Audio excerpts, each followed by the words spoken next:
that means is we have to be vigilant, aware of our surroundings, and most importantly, we have to trust our intuition. What the attacker wants, if Eve is minding her business, what the attacker wants is to creep up, get as close as possible undetected, and even go hands-on, undefended, so they can carry out the assault with the lowest level of resistance. We want to avoid that at all costs. So if I'm moving in Eve's direction... Right there.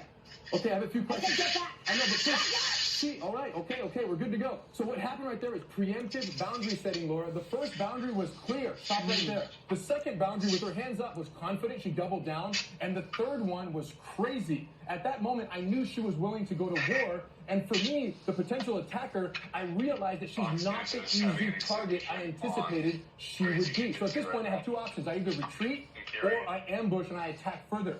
And at this point, if I attack and she doesn't know what to do, she's going to be struck at the end of my punches. So I'm striking at her. She's at the full range of my punches where they have the most power. And this is very problematic because she could be knocked out. So instead, when Eve is backing up with her hands up, if I ambush her, she's going to step in and close the distance. Completely counterintuitive. But now she lands in what's called the clinch. She's wrapping my waist. Her head is buried in my chest, and here's what's wild, Laura, is from here, even though I can reach her, I have no power in these punches, so I can't knock her out. She'll stay here until she feels an exit opportunity, then she pushes off, and the best part is that exit is on her timing. I can't control that, so it's going to catch me off guard. Of course, there's also the possibility that during the scuffle, we fall to the ground, which is worst case scenario, right? And if I land in the top position, this is called the mount, and the reason why this is so bad is she can't reach me, Laura, but I can reach her. I can strike her. I can strangle her. And if she's bumping and pushing me off, she's burning energy in the process, exhausting all her resources without any effective escape, and we don't want that.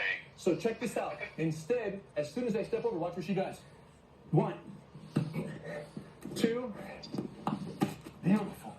And now distraction strikes, and she's out. We got to do that again because it was too fast. Eve is back down. This is called the mount, Laura, and the technique is called the trap and roll. As soon as I mount, she hugs my body as soon as I mount. Check this out.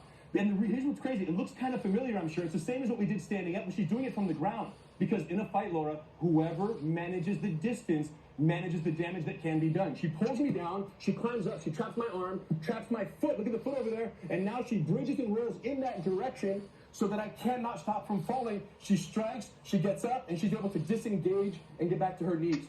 And all of this, Laura, is derived from the Women Empowered program, a 20-lesson program that is based on Brazilian Jiu-Jitsu that my family has been working on now for 100 years. And, of course, is perfect for women because it's designed for smaller, weaker individuals against larger opponents. And it has to be said, Laura, that in a situation like this, R-E-N-E-R. It's never her fault. Women should be able to wear whatever they want, drink whatever they want, jog wherever they want. And the only person to blame is the criminal who perpetrated the crime against her. And in this sense, in a perfect Can you do one other move for... Yes. I'm sorry to interrupt, but so one other technique I know we're going to do. Look, what's that? One other technique. Show us another move. So check this out. If someone's inside the legs right here, check this out. And someone is strangling you from the guard, you may not know what to do. Watch. All she does is she changes her angle right here, and she's able to break my arm out of the full hyperextension. Go again. So if I'm strangling, even though this is worst case scenario during a potential sexual assault, look at this. With my hands on her neck, if Eve just pivots 90 degrees, Laura, and puts her legs over my head, she's able to bite, squeeze, and hip up, and break the person's elbow from here. So this is what's possible with jiu-jitsu. Even though you're on the bad, even though it looks like a bad situation, the reality is if you know how to use your legs and the rest of your body, you're good to go. And for this reason, anyone who wants to learn more self-defense, Women Empowered is taught at hundreds of certified training centers all over the world. And for anyone who wants to learn from home, it's also available online at gracieuniversity.com. And what we've done for the next 48 hours, we've unlocked the program for anyone who wants to take that next step with us.